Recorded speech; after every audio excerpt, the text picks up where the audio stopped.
Bonsoir. La pandémie à coronavirus ne faiblit toujours pas. La sensibilisation ne devrait donc pas faiblir elle aussi. Et nous sommes encore sur ce plateau ce soir pour justement cela, sensibiliser une fois encore les populations sur le mal qui persiste dans notre pays et dans le reste du monde. Et pour la sensibilisation, pour nous en parler justement, nous sommes sur ce plateau ce soir avec deux invités. Nous avons d'abord professeur Yao Kassa Kognon.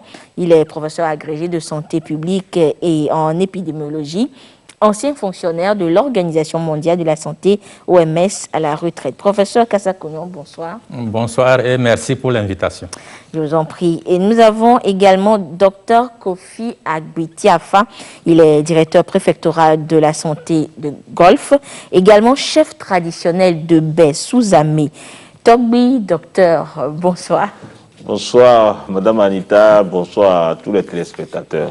Merci d'avoir répondu à notre invitation. Alors, professeur Kassa Kognon, la situation de la pandémie, la situation sanitaire ne s'améliore toujours pas dans notre pays. Hier, nous avons atteint le cap de 41 décès. Alors, dites-nous pourquoi cela.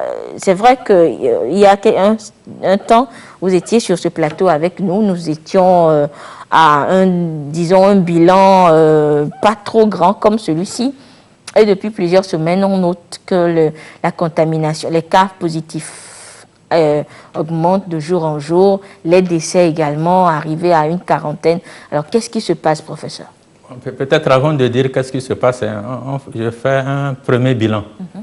J'ai essayé de voir les données publiées par les autorités et depuis le 1er septembre jusqu'à hier.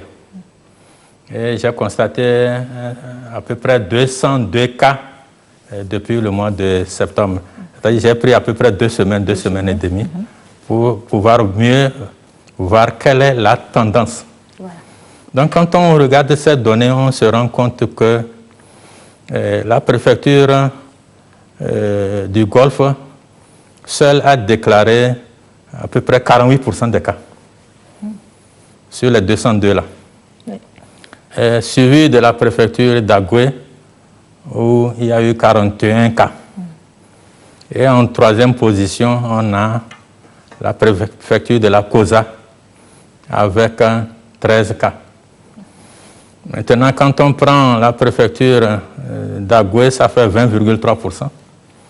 Si on prend Agoué plus la préfecture du Golfe, qui représente Grand Lomé, on fait l'addition, on trouve 68,3%. C'est à peu près les 2/3 des cas depuis le 1er septembre 2020.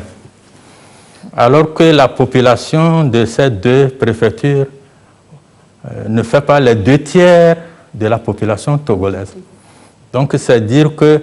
Bon, j'ai comparé également, si on prend l'ensemble des cas depuis le 6 mars, date de la déclaration du premier cas, jusqu'à présent, la préfecture de Agoué et la préfecture du Golfe, donc le Grand Lomé, ça fait 56% des cas de l'ensemble. Donc ça veut dire que depuis le 1er septembre jusqu'à présent, il y a eu un peu plus de cas. Donc ça veut dire que ça se concentre de plus en plus à Lomé. C'est important pour les stratégies. Hein. Donc il y a quelque temps, la préfecture de la Kosa n'était pas parmi les 10 premiers. Quand vous dites que quand j'étais venu ici il y a un peu plus d'un mois et demi, on ne citait pas. Donc la préfecture de la Kosa, depuis le 1er mars, vient en 3e position avec 13 cas. On dirait que le nombre de cas n'est pas important, mais quand on regarde par rapport à la population, c'est en 3e position. Et la préfecture de Tchaoudjo ne vient qu'en 4e position. Voilà quelques constats. Je ne vais pas aller jusqu'aux 10 premiers, mais ça, c'est le constat. Oui. C'est-à-dire que ce constat veut dire que, bon, peut-être qu'on parlera plus tard des stratégies. Oui. Donc, le nombre de cas ne faiblit pas parce que les cas se sont, en français on dit, se sont enracinés dans la communauté. C'est-à-dire que ça se développe de plus en plus dans la communauté et qu'il faut voir comment faire pour contrecarrer cette transmission au niveau de la communauté. Et l'explication donc de cette situation. Cette édition, maintenant, quand on prend les cas depuis les 3 ou 4 dernières semaines, globalement pour le Togo, on se rend compte que ça diminue petit à petit. Pas beaucoup, mais petit à petit. Ça diminue quand même. Oui, ça diminue petit à petit. Quand je dis diminue, c'est-à-dire les cas sont donnés, si on prend semaine par semaine, là, ça diminue légèrement, petit à petit. Mais on dit peut-être qu'on ne sent pas encore cette diminution, c'est-à-dire qu'elle n'est pas trop grande pour être ressentie par les populations. Alors, professeur Kasa-Kognon, je reviens à vous tout à l'heure. Alors, docteur Agbeti Alpha, nous avons écouté ensemble nous avons écouté professeur Kasa-Kognon, et moi, il a évoqué la préfecture de Golfe.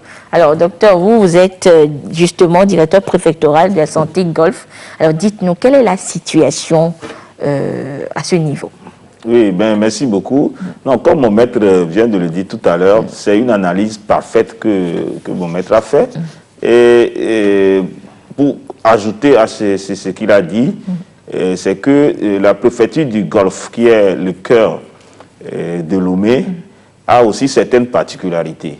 Quand nous prenons le port, c'est dans la préfecture du Golfe, et pratiquement tous les jours, il y a beaucoup de navires en haute mer qui viennent au quai et débarquent les marins au quai qui veulent voyager par avion.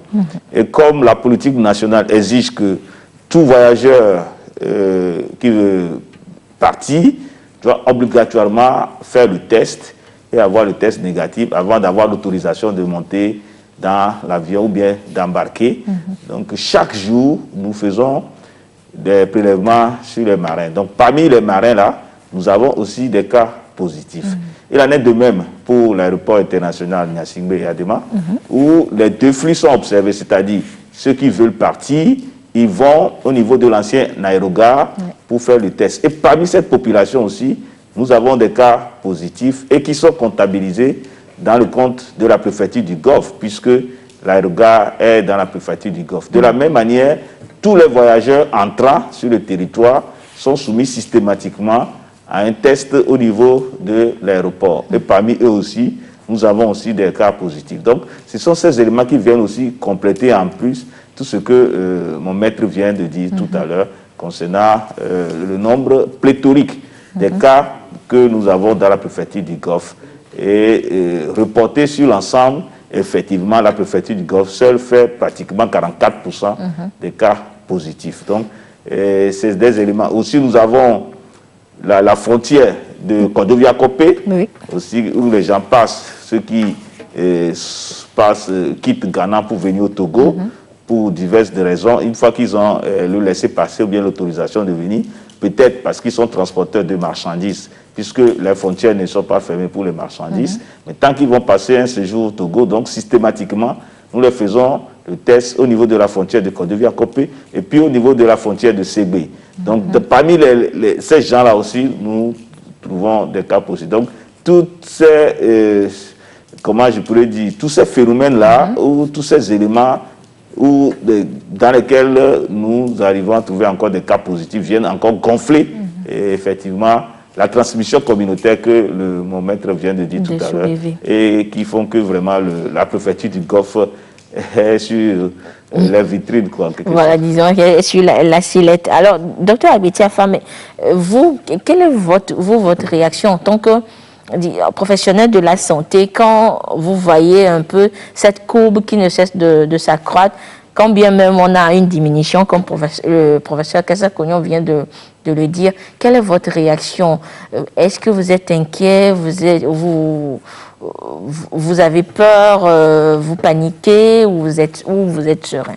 Oui, ça dépend de l'angle dans lequel nous voyons le phénomène, où nous analysons le phénomène. Si nous voulons être des optimistes, c'est-à-dire celui-là qui voit le verre à moitié plein, c'est positif dans le sens où à chaque fois que nous détectons une personne ou un cas positif, le cas là est extrait de la communauté. Donc le cas ne constitue plus un danger pour la communauté. Car nous savons que la grande majorité des gens qui abritent le virus sont des porteurs asymptomatiques. Donc ceux qui manifestent des signes ne constituent qu'une infime partie de la grande cible. Alors, donc ce n'est pas évident du tout d'aller dénicher des porteurs asymptomatiques. Donc si on les trouve, mais c'est de bonne guerre. Nous allons féliciter tous ceux qui ont pu réaliser cela. Alors, la population, en ce moment, ne court plus un risque vis-à-vis de ces gens-là qu'on vient d'extraire dans le pays. Mais avant de les trouver, malheureusement, ils ont eu le temps de contaminer d'autres. Puisque nous remarquons aussi que la grande partie des gens que nous dépistons positifs sont ces gens-là qui ont eu un contact étroit avec le cas index ou bien les premiers cas positifs. Donc, vu sous cet angle-là, je pense que c'est pas mal. C'est pas mal. Parce que plus on trouve des cas positifs, moins la contamination va se poursuivre et plus rapidement, nous allons rompre la chaîne de transmission. Alors, maintenant, si on voit le verre à moitié vide, effectivement, on se dit que la transmission communautaire se poursuit. Alors, qu'est-ce que nous allons faire? C'est ce que nous sommes en train de faire ici, poursuivre la sensibilisation et renforcer les stratégies. Voilà, donc je crois que mon point de vue est ainsi défini. D'accord. Alors, professeur Kassa-Kognon, c'est vrai que tout à l'heure, vous avez peint ce tableau pour qu'on comprenne un peu les grands pôles ou bien les grandes zones de transmission. Mais c'est vrai qu'il y a quelques semaines, certaines localités ont été bouclées pour cause de cas détectés et tout ça. Alors, est-ce que cela voudra dire que ces zones bouclées-là, dans ces zones bouclées, on ne retrouve pas un si grand nombre de cas positifs que dans la préfecture de Golfe? Bon, peut-être avant de répondre à cette question, je vais revenir à la préfecture de Golfe. Je suis content que je sois là avec le docteur Agbeti Afa, voilà, qui représente justement le chef des services de santé de la préfecture du Golfe. Initialement, Lomé, là, au tout début, c'était les voyageurs qui étaient les plus nombreux. Oui. Maintenant, quand j'analyse les données, il y a peu de voyageurs. Donc, par contre, il a parlé des gens qu'on dépiste avant qu'ils voyagent. J'ai vu également qu'il y a des dépistés. Ce serait bon que dans ces analyses-là, on voit parmi les dépistés-là, quels sont ceux qui habitent Lomé et quels sont ceux, si c'est possible, ceux qui viennent de l'extérieur, comme ceux qui ont pris les bateaux, qui sont descendus ou bien qui sont venus par les frontières. Ça permettra de mieux voir quelle est la stratégie qu'il faut adopter. Maintenant, en revenant aux préfectures qui sont bouclées, bon, quand j'ai analysé, j'ai donné le cas de Tchaoudjo qui est en 4e position. Et au niveau de Tchamba, il n'y a pas beaucoup de cas. Je parle depuis le 1er septembre. Oui. Et également au niveau de Sotoubois, il n'y a pas eu beaucoup de cas. Je pense, bon, si mes souvenirs sont bons, c'est 6 cas depuis le 1er septembre. Mais je me pose la question, est-ce qu'on fait suffisamment d'analyse dans la population? Je sais que nous suivons les cas contacts. Oui. Mais ce serait bon si nos réactifs et nos moyens le permettent de temps en temps de prendre quelques échantillons, peut-être 50 personnes comme ça, qui ne sont pas des contacts, etc., les tester, être sûr que dans ces zones-là, il n'y a pas de cas. Donc pour le moment, les données disponibles semblent indiquer que ça va nettement mieux dans ces 3 préfectures qui ont été bouclées. Quand je dis ça va mieux, en termes de nombre de cas positifs testés, quoi. Oui, alors professeur, comme nous évoquons justement le cas de la préfecture du Golfe et voyant comment la situation se présente, est-ce qu'il ne serait pas judicieux, si on peut le dire ainsi, que peut-être on boucle aussi la préfecture de Golfe. Bon, moi, personnellement, ce que je recommande, vous êtes déjà sur la stratégie. Mais oui, nous devons déjà la page des stratégies. Nous devons raffiner les données, comme je l'ai dit. Peut-être qu'en prenant la préfecture du Golfe, là, on va se rendre compte que c'est telle commune où il y a le plus grand nombre de cas. Okay. Ou bien on va se rendre compte que la contamination se passe beaucoup plus dans ces lieux. Ça nous permettra de voir ce qu'il faut faire. Bon, peut-être boucler dans l'immédiat sans analyser les données dans les détails. Ça va être compliqué. Je ne pense pas que c'est la meilleure solution, quoi. Surtout que quand je regarde Lomé, puisque nous sommes à Lomé, oui. Le bouclage serait un peu très difficile de boucler la préfecture du Golfe. Il faudra donc aller au cas par cas. Oui, c'est ce que je me dis, quoi. Et professeur, et s'il faut peut-être revoir peut-être d'autres stratégies de lutte, à part, concernant spécifiquement la préfecture de Golfe, parce que voyons la situation qui se présente, il faudra peut-être durcir quelque chose, revoir quelque chose et améliorer quelque chose. Donc, selon vous? Bon, moi, j'aime beaucoup l'analyse des données. Les données sont là pour aider le décideur à décider. Oui. Donc, selon moi, si on analyse les données en détail, peut-être qu'on va trouver que la plupart des personnes s'infectent soit au travail, soit au niveau des marchés, soit en allant boire quelque part, soit en allant vers des funérailles. Parce que de temps en temps, nous recevons des vidéos par les réseaux sociaux où les gens sont dans des funérailles. Et ils ne respectent pas la distanciation. Ils ne respectent pas complètement. Donc ces données-là permettront de mieux savoir qu'est-ce qu'il faut faire, les stratégies. Mais je pense beaucoup aux funérailles, parce que dans les funérailles, là, les gens viennent de différentes parties du pays. Et parfois même, il y a des gens qui viennent de l'extérieur du pays. Donc ces analyses permettront de savoir quelle est la stratégie la plus adaptée. Mais déjà, en gros, sans aller dans les détails, je pense qu'il faut faire beaucoup plus une sensibilisation communautaire.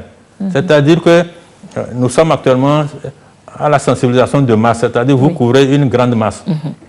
Mais il faut aller maintenant de quartier en quartier, si possible, de marché en marché, vérifier, sensibiliser et arriver à convaincre les gens que chacun doit se protéger en fonction de son risque. Voilà ce que je peux dire pour le moment. Les stratégies. Maintenant, si on n'a pas toutes les données, ok, on peut faire, à la lumière des données qu'on a, on peut faire un peu plus le bouclage selon certaines zones, etc. Merci beaucoup. D'accord, merci beaucoup, professeur. Alors, docteur Agbetiafa, selon vous, quelle stratégie faudrait-on peut-être ajouter à tout ce qu'on a déjà, tout ce que le gouvernement a déjà mis en place pour lutter contre la maladie? Oui, ben merci. Je pense que la copie est déjà corrigée par le maître. Alors, revenir encore là-dessus, je suis tout à fait d'accord avec ce que le professeur vient de dire tout à l'heure.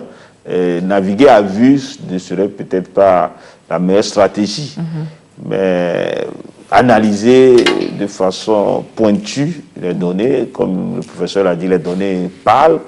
Un groupe de données peut transmettre une information précise qu'on pouvait utiliser pour mieux adapter la stratégie. Et nous avons effectivement des compétences en santé publique dont le professeur et ses collègues qui peuvent nous aider effectivement à sortir des résultats concrets de cette analyse qui devront nous permettre de mieux adapter des stratégies efficientes. D'accord. Et docteur, le professeur a évoqué le fait, parlons peut-être des autres causes de cette maladie que nous vivons. D'aucuns évoqueraient ce relâchement-là qu'on observerait auprès des populations. Certaines personnes ne se lavent plus systématiquement les mains, on se tape dans le dos, limite les gens même se serrent encore les mains et tout ça. Et dans les regroupements, les funérailles, les mariages et autres, les mesures sont quelque peu bafouées. Alors, en tant que chef traditionnel de Bessou-Zame, est-ce que vous avez remarqué cela au niveau de votre communauté également? Bien sûr, il y en a. Nous avons même diligenté je pourrais dire, des missions pour aller défaire des hangars qui ont été faits, et effectivement à viser d'organiser des veillées funèbres. Et nous avons même aussi déniché des lieux de culte non encore autorisés qui, depuis que le gouvernement a décidé d'ouvrir, bon, les gens n'ont pas bien lu les communiqués, ils ont cru que c'est permis à tout le monde d'ouvrir. Donc, nous avons effectivement vu de ces lieux de culte, on a approché grâce à la vigilance des comités de veille qu'on a eu. Particulièrement, nous, dans le canton de Baie, je profite de l'occasion pour saluer mon chef canton, Togui Gan Adela Aklasoukat, qui ne cesse de nous réunir régulièrement pour nous instruire encore sur les directives du gouvernement. Directives qui nous ont amenés à mettre en place des comités de veille composés de la chefferie, des comités à la base, comme les comités villageois de développement, les comités de développement des quartiers, et aussi les commissions, surtout pour ce qui concerne COSAN et les COGES. Donc nous avons mis en place tous ces comités de veille-là, appuyés par la commune ou la mairie dont nous dépendons. Donc c'est les actions de ces comités de veille qui émanent effectivement du gouvernement quand même, sont en train de porter leurs fruits, et je saisis aussi l'occasion de remercier, de féliciter tous les acteurs qui participent au fonctionnement de ces comités, puisque c'est d'abord bénévole. Et ici encore le lieu de rappeler que cette riposte, la riposte contre cette maladie, la Covid, ne peut pas être l'apanage ou l'affaire d'une seule personne. Chacun, là où il se trouve, a forcément quelque chose à apporter. Donc voilà à peu près au niveau communautaire ce que nous faisons sous l'encadrement de chefs cantons et des maires élus. D'accord. Alors, professeur Kassa-Kounion, c'est vrai qu'on observe ce relâchement au niveau des populations. Et selon vous, qu'est-ce qu'il faudrait faire pour peut-être ramener les Togolais à une plus grande prise de conscience de la maladie qui sévit et à se préserver, à se protéger? Bon, quand je réfléchis, je me dis, bon, jusqu'à présent, il y a eu assez de sensibilisation. Et je sais qu'il y a un peu plus d'un mois, il y a eu à la fois ce qu'on appelle le bâton et la carotte. Il y a eu un début de verbalisation des gens qui ne respectent pas, donc des contraventions. Mais malgré ça, on se rend compte que quand on circule le long des rues, on voit encore beaucoup de personnes, soit sans cache-nez, ou bien avec des cache-nez en dessous du menton. Et je pense que l'exemple que le docteur Agbetiafa vient de donner, au niveau de sa préfecture, là, on peut essayer de voir comment on peut faire de façon similaire. Agbetiafa, il a la chance qu'il est directeur préfectoral de la santé. Et il est en même temps un chef traditionnel. C'est vraiment très important. Donc, dans les autres préfectures où les directeurs préfectoraux de la santé ne sont pas obligatoirement des chefs traditionnels, il faudra qu'ils s'associent beaucoup plus intensément aux chefs traditionnels, aux élus. Quand je dis élus surtout locaux, là, parce qu'on parle de plus en plus de transmission communautaire, pour savoir si on peut commencer par voir certains groupes cibles. Moi, je pense déjà à la rentrée scolaire. Et je me dis que pourquoi pas pendant la rentrée scolaire, Les services de santé ne vont-ils pas s'associer aux services d'éducation, non seulement pour aller vérifier, surtout à la sortie des établissements. Pendant que les élèves sont à l'intérieur, ils respectent autant que faire se peut les mesures barrières. Mais à la sortie, ça c'est un aspect. Je pense également au marché, à l'autorité qui supervise les marchés. De mettre en place un système qui vérifie les mesures barrières à l'intérieur. Je sais que dans les médias, on nous dit que ça se passe, etc. Mais quand je regarde à la sortie de certains marchés, je ne vois pas ça toujours.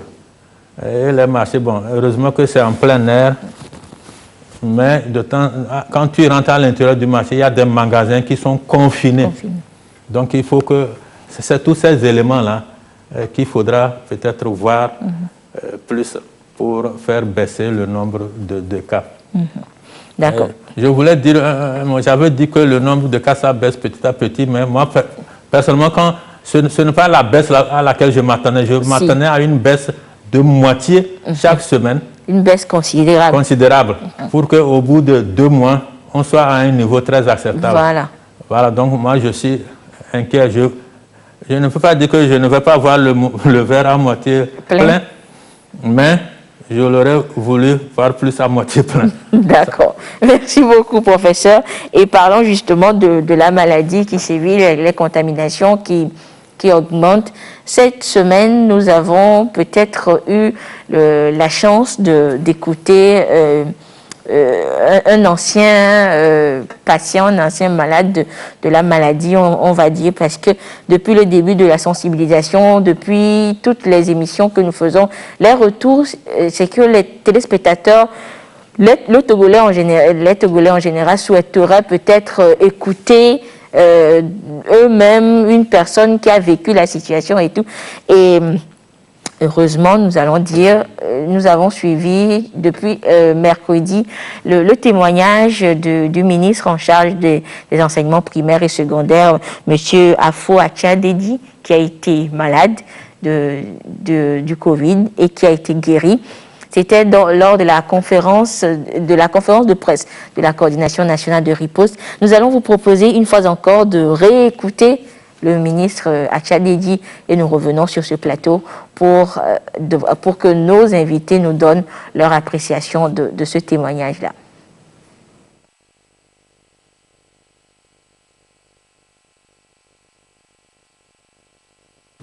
Si je suis à cette conférence aujourd'hui, c'est pour apporter un témoignage.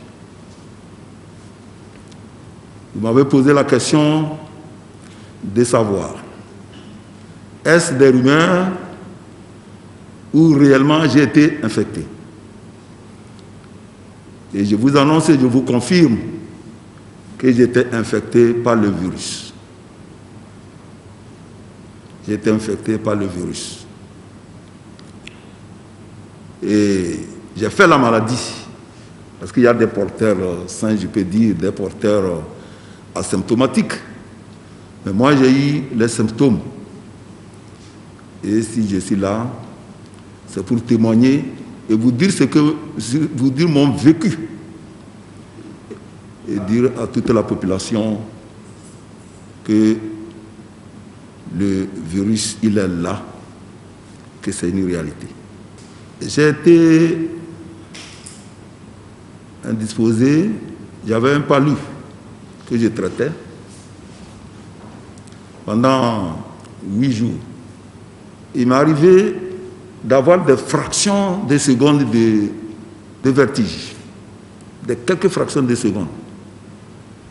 J'ai même commencé à me poser des questions. Vraiment, le palu là, il est terrible. Ou bien c'est le signe de neuroparie.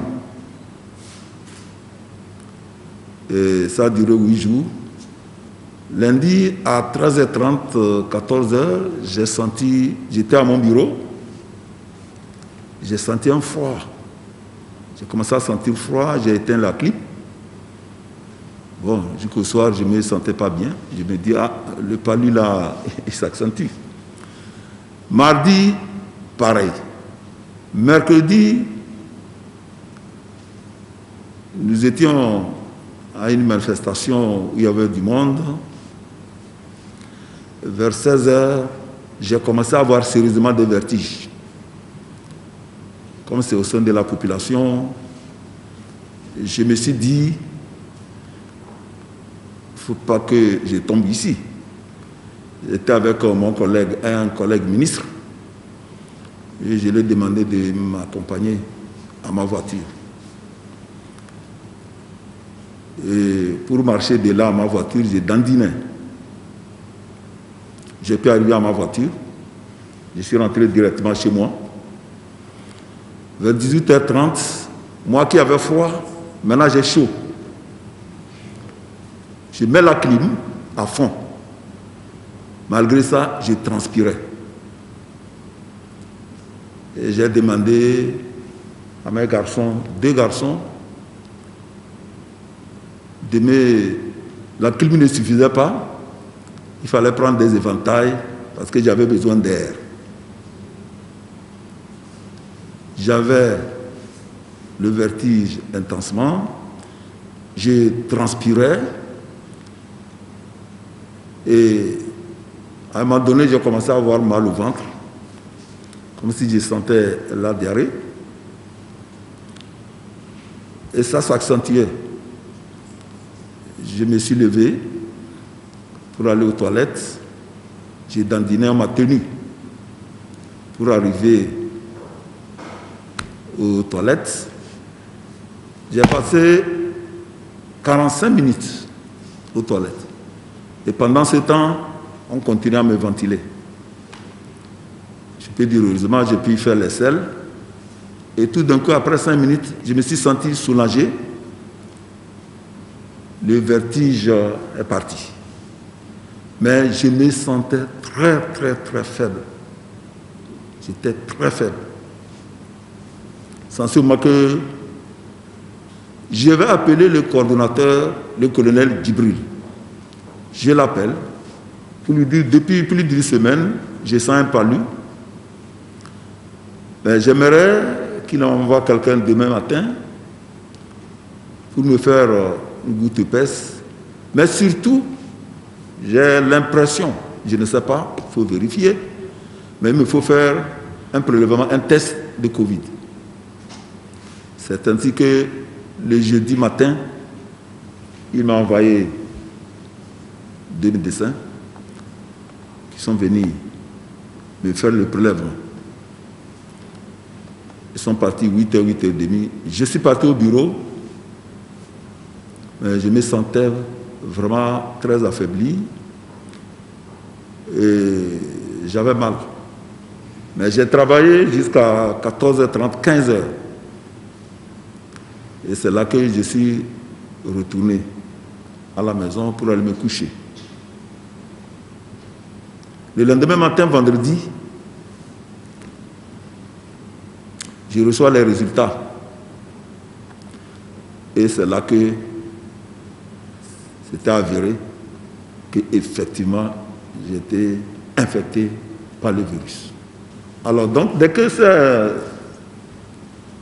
le résultat est tombé, je n'ai pas tardé 1 minute. J'ai rappelé le colonel, il avait de toute façon le résultat, et c'est lui-même qui me l'a communiqué. Et il m'a dit, il faut qu'il m'amène au CHU. C'est comme ça que j'ai fait mon sac. J'ai appelé ma femme, qui m'a accompagné à l'hôpital, au CHU Campus. C'est arrivé très bien aménagé, j'ai trouvé convivial. Et je l'ai demandé, j'ai dit, bon, j'ai des cas contacts. Autour de moi, une 30aine de personnes. Il faut que leur prélève pour voir s'ils ne sont pas infectés. Le lendemain, samedi matin, le résultat tombe. Il y a ma femme, il y a ma fille, il y a mon petit-fils surtout qui a 8 mois. il y a mon escorte, il y a la nièce à ma femme. Ça fait belle équipe. C'est comme ça que nous sommes tous retrouvés ensemble, en famille, à l'hôpital. Et le traitement a commencé. Et c'est ma fille et mon petit-fils qui sont négatifs. Nous autres, on est restés positifs. J'ai dit Dieu merci, au moins mon petit-fils et ma fille sont sauvés. Comme ça, je me suis dit.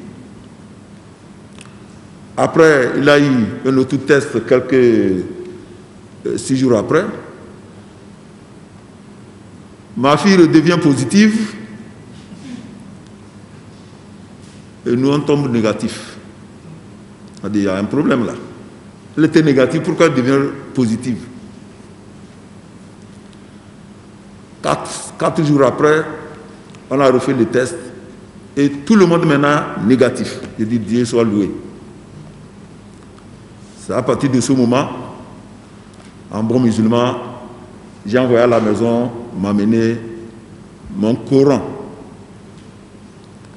Et c'est là, tous les jours, j'arrive maintenant à lire le Coran et à louer le Seigneur. Très important. Et on refait un autre test.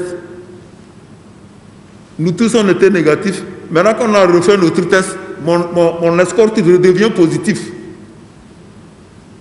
Et nous, on est restés négatifs. Donc, les 2 tests successifs, nous, on est restés négatifs. Et Dieu soit loué, c'est là que les médecins m'ont dit non, maintenant ça va. On peut vous libérer de l'hôpital. Mais sauf que mon escorte, on ne peut pas le libérer, comme il est positif.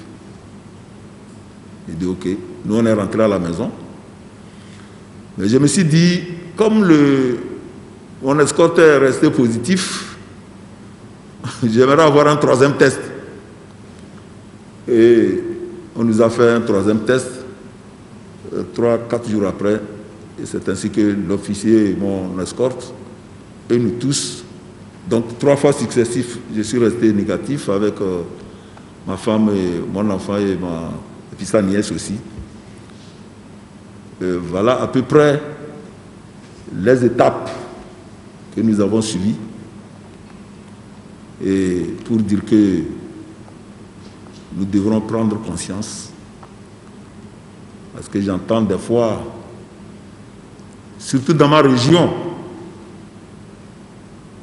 il y en a qui disent jusqu'à aujourd'hui que c'est des histoires. Cette maladie-là, c'est chez les Blancs. Il n'y a pas ça au Togo. C'est qu'au Togo, le comité national a pris des mesures et avec le professionnalisme de nos médecins, et je crois que c'est ça qui nous a sauvés. Et les gens pensent qu'il faut avoir 2000, 5000 morts d'abord avant de croire. Pourtant, la télé, nous voyons ce qui se passe dans le monde. Et au Togo, c'est pour ça que nous devons louer le Seigneur. Le virus est là, mais vu le professionnalisme du corps médical, du comité scientifique et tout le monde, l'implication personnelle du chef de l'État, c'est ça qui fait que le Covid-19 est maîtrisé au Togo. Mais comme vous venez d'avoir les statistiques, le mois d'août, il y a eu une ascension. Heureusement, ça se stabilise maintenant. Merci beaucoup, monsieur le coordonnateur. Et nous devrons donc faire beaucoup attention. Et mes parents, comme j'ai dit aujourd'hui, Tchamba, Tchaoudjo et Setouboua, c'est révélé il a été révélé effectivement que là-bas ça a été un problème le mois d'août. Et quand on regarde, effectivement, c'est dit à la période des fêtes de Tabaski. Il y a eu souvent tous les ans, à la fête des Tabaski, nous avons nos compatriotes au Ghana, au Nigeria qui rentrent au Togo pour fêter. Et je crois que c'est leur arrivée qu'on n'a pas pris de précautions et c'est ça qui a entraîné, je crois, cette croissance au mois d'août. Aujourd'hui, je suis libéré de l'avoir dit pour que la population sente que voilà un membre du gouvernement qui a témoigné de ce qu'il a vécu. Moi, je suis libéré parce que je m'adresse à mes compatriotes pour que les gens prennent encore conscience de cette pandémie. Donc, c'est pour ça que j'ai tenu à témoigner, pour que ceux qui pensent que ça n'arrive qu'aux autres et que la maladie, c'est des histoires. J'ai même appris, j'ai entendu certains dire que le gouvernement fait de telle sorte que, sur le plan international, qu'on puisse envoyer de l'argent à l'État togolais. C'est des aberrations. En dehors de ça, il y a quelque part aussi, surtout dans ma région, il y a le fatalisme. On dit non, Dieu est là. Dieu va faire que... Non, c'est Dieu qui protège. Vous savez, le prophète de l'islam, Rasul Muhammad sallallahu alayhi wa sallam, il était assis avec ses sahabés. Il y a un bédouin qui est arrivé avec son chameau et laisse le chameau à côté sous l'arbre, il vient s'asseoir. Il y a un qui lui dit, mais tu n'as pas attaché ton chameau. Et il répond, il dit non, je laisse à Dieu, Dieu surveille. Au prophète de répondre, c'est bien vrai, nous sommes tous croyants, nous savons que Dieu existe. Néanmoins, il faut attacher ton chameau. Et l'adage qui dit, aide-toi, le ciel t'aidera, nous ne pouvons pas tomber dans le fatalisme. Donc, il faut que nous-mêmes, nous prenions un certain nombre de précautions. Et les mesures barrières, nous devrons les respecter. Aujourd'hui, je ne peux pas savoir comment j'ai pu contracter le virus. Je ne peux pas savoir. Donc, personne n'est à l'abri, malgré toutes ces mesures, malgré ma prudence. Ma femme, mes enfants, nous tous, mais on ne peut pas comprendre d'où c'est venu, comment c'est venu. Voilà, donc c'était le témoignage du ministre Afo Atcha-Dedi mercredi dernier à la conférence de presse de la coordination nationale de riposte. Alors, professeur Kassa-Kognon, vous avez suivi sûrement mercredi, mais nous avons resuivi tout à l'heure. Et quelle est votre impression? Que pensez-vous de cette sortie ou de ce témoignage du ministre Atcha? Mon impression, c'est je dis bravo au ministre d'avoir décidé de témoigner publiquement. Ça permet à la population togolaise de savoir, pour la partie de la population qui n'y croyait pas jusqu'à présent, que la maladie existe bien, bel et bien au Togo. Ça, c'est ma première impression. Ma deuxième impression, c'est que il a dit qu'il ne sait pas comment il a pu être infecté. C'est généralement le cas. Oui. Pour les patients que nous appelons les suspects, c'est-à-dire que comme on dit, la transmission elle est communautaire. On va quelque part, on pense que non, il n'y a rien, etc. Et on repart avec la maladie. Mon troisième commentaire, c'est qu'il a dit que ça a commencé et se faisait traiter comme du paludisme. Et généralement, c'est ça, les cas suspects. Les gens pensent, comme nous sommes au Togo, donc dans une zone où il y a le paludisme, quand on commence par avoir de la fièvre, des maux de tête, une certaine fatigue, tout de suite on pense que c'est le palu. Mais, comme l'a dit la coordination nationale, les autorités, nous devons désormais savoir vivre avec Covid. Donc nous devons penser au paludisme, mais en même temps, on doit pouvoir penser, est-ce que ce ne serait pas la maladie, la Covid-19? Puisque plus tôt on fait le dépistage, mieux nous avons une chance d'être sauvés. Et je remercie le ministre d'avoir témoigné. Et ça permettrait aux gens effectivement de savoir que la maladie existe bel et bien. Et son témoignage montre également qu'il a pu contaminer aussi d'autres personnes. Donc ne pensons pas que comme nous sommes à la maison, nous ne pouvons pas contaminer les autres. Donc d'où l'utilisation des mesures barrières autant que possible. Là où nous pensons que nous avons des risques. Parce que c'est ce que je peux dire de façon résumée. Merci beaucoup, professeur. Docteur Agbetiafa, vous, qu'est-ce que vous avez pensé de ce témoignage-là et ce que vous avez noté? Oui, merci. Non, j'aime avoir celle de mon maître, le professeur Kassakognon, pour remercier d'abord le ministre, parce que sa sortie va beaucoup nous aider dans notre stratégie de communication. Et le féliciter aussi pour ce courage. Ce n'est pas du tout évident. Ce qu'il a fait aura certainement un impact comme une goutte d'huile sur un papier, où on appelle communément une tache d'huile. C'est-à-dire, dans un premier temps, autour de lui, il va pouvoir convaincre.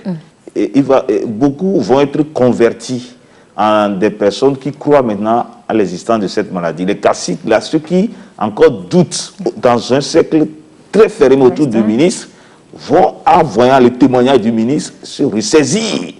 Ça, c'est un premier élément.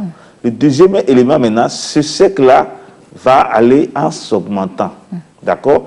Il y aura des gens qui ne sont pas dans son cercle immédiat, mais qui aussi le connaissent en tant qu'autorité dans le pays, qui vont l'écouter et qui doutaient encore de l'existence de cette maladie-là, des gens qui sont peut-être des amis à lui, des connaissances à lui, des collègues du service, ainsi de suite, aussi vont être convertis maintenant en des croyants à l'existence de ça. Et progressivement, le rayon de ce cercle va aller en s'augmentant et ça va prendre une population plus grande. Alors imaginez-vous que ce que le ministre vient de faire en dessinant un cercle de croyants maintenant à l'existence de cette maladie et en l'efficacité des mesures barrières. Si nous avons 2, 3, 4, 5, 20%, 30% de ceux qui sont contaminés et qui font comme monsieur le ministre, donc les cercles individuels que chacun va essayer de dessiner autour de lui va faire en sorte que au niveau du pays, nous aurons une grande masse de population qui vont maintenant croire à l'existence de ça et effectivement, on aura l'effet tant entendu, souhaité par mon maître, le professeur Kassakognon, pour que de façon drastique, on commence par observer maintenant une rupture dans la transmission qui entraînera effectivement la baisse importante des nouveaux cas positif. D'accord. Alors, docteur, parlons justement de la maladie, disons des réflexions qui sont menées.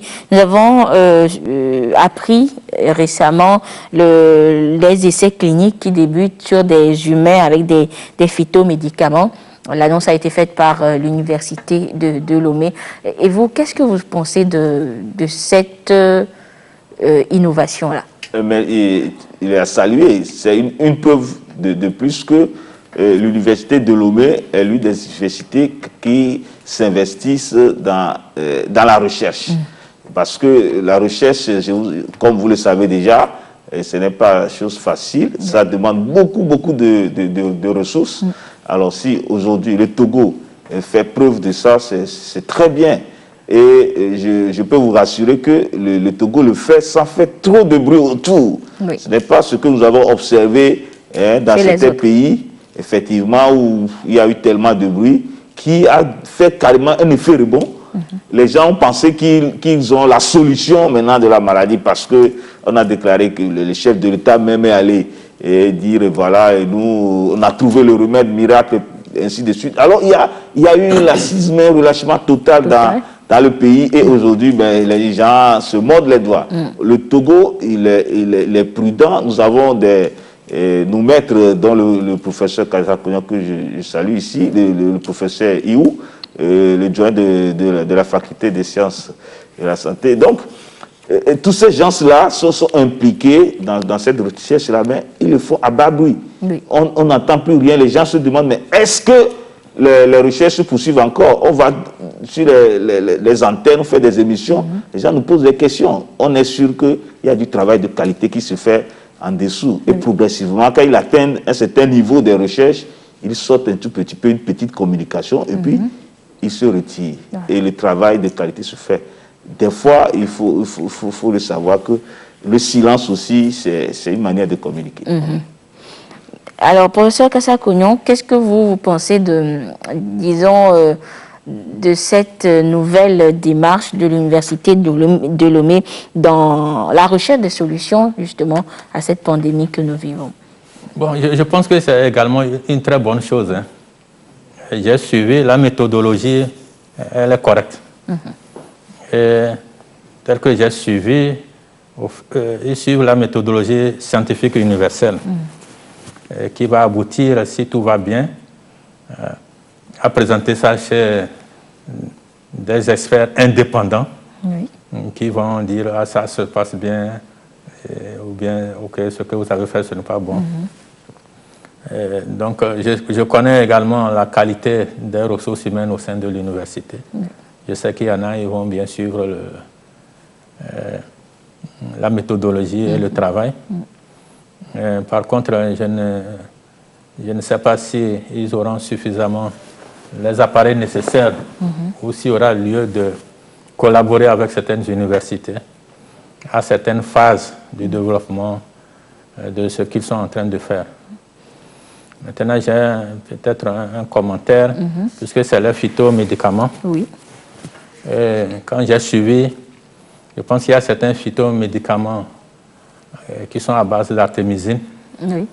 Et pour ça, comme nous sommes en milieu tropical, il y a également le paludisme, et qu'on utilise l'artémisine dans le traitement du paludisme, là, il devait également voir s'il n'y a pas une interaction sur le paludisme, et en particulier si ça ne va pas entraîner quelques effets. Sinon, c'est vraiment quelque chose à souhaiter. Je dis bravo à notre université. Et on croise les doigts pour avoir peut-être une suite favorable à cette... Moi, je me dis que parmi peut-être l'ensemble des médicaments qu'ils sont en train de tester, il y aura peut-être un ou deux pour lesquels peut-être ce sera positif. Mais dans combien de temps, on ne sait pas. Voilà, et donc on reste en prière, on croise les doigts toujours, professeur. Alors, professeur, justement, je reste avec vous. Vous êtes un ancien fonctionnaire de l'OMS. Depuis le début de cette pandémie, on a suivi toutes les sorties de l'organisation, toutes les recommandations faites par l'organisation. Mais dites-nous, est-ce que chaque pays, on va dire le Togo, est-ce que le Togo devra toujours se conformer aux recommandations de l'OMS dans la lutte contre cette pandémie-là? Bon, généralement, je dis que le Togo fait partie de l'OMS. Bon, je ne sais pas si l'OMS a actuellement des experts dans le groupe qui conseille l'OMS pour la COVID-19, mais le Togo fait partie de l'Organisation mondiale de la santé, et que les politiques et les décisions de l'organisation, c'est généralement ce que les pays disent que l'OMS essaie d'appliquer. Donc pour ça, c'est ce que les pays disent que l'OMS applique, qui revient maintenant encore au niveau des pays. Des pays. Maintenant, est-ce que le Togo doit appliquer? Oui, mais en adaptant, parce que l'OMS dit globalement ce qui est bon. Donc maintenant, le Togo doit prendre, si on a dit globalement, qu'est-ce qui est adapté à l'Afrique? Qu'est-ce qui est adapté au sein de l'Afrique, là, au Togo qui se situe au niveau de l'Afrique? Et c'est ça que le Togo doit appliquer. En tenant compte de ces recommandations, c'est ce que je peux dire. D'accord. Alors, chers invités, nous sommes pratiquement arrivés à la fin de de ce débat, de cette émission de sensibilisation, une fois encore, sur la pandémie que nous vivons. Mais avant de vous laisser repartir, avant de terminer cette émission, il est de bon ton de vous donner la parole pour que vous, peut-être, vous lanciez un appel aux populations. Vous, peut-être, ce ne sera pas un coup de gueule, mais un certain rappel quand même sur un fait ou deux. Alors, docteur Agbeti Afa, si vous avez un mot à l'endroit des populations, alors que cette pandémie persiste toujours. Oui, c'est simple. Hein, ce que je voudrais dire aux téléspectateurs qui suivent la TVT actuellement, c'est pour leur dire que pour le moment, quel que soit ce que nous lisons sur les réseaux sociaux, quel que soit ce que nous regardons sur les réseaux sociaux, quel que soit ce que les gens disent, actuellement, il n'y a pas encore un médicament, il n'y a pas encore un vaccin validé par l'OMS pour lutter contre cette maladie. Le seul traitement que nous avons pour le moment, ce sont les mesures préventives que nous appelons régulièrement ces mesures barrières.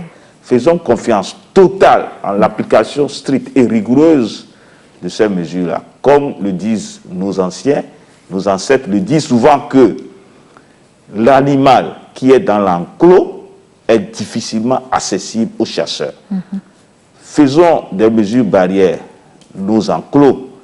Ne sortons pas dans la rue, le chasseur va nous avoir. Voilà. La Covid circule et ne cherche que qu'on lui prête un franc, il va rentrer dedans. Voilà. Donc, chers téléspectateurs, restons dans cet enclos-là. Entourons-nous de ces mesures barrières pour que demain, nous nous retrouvons tous très contents, même si un jour, les médicaments ou les vaccins sont là. Il faut qu'on vive avant de pouvoir être témoin de cette période future, nous l'espérons bien.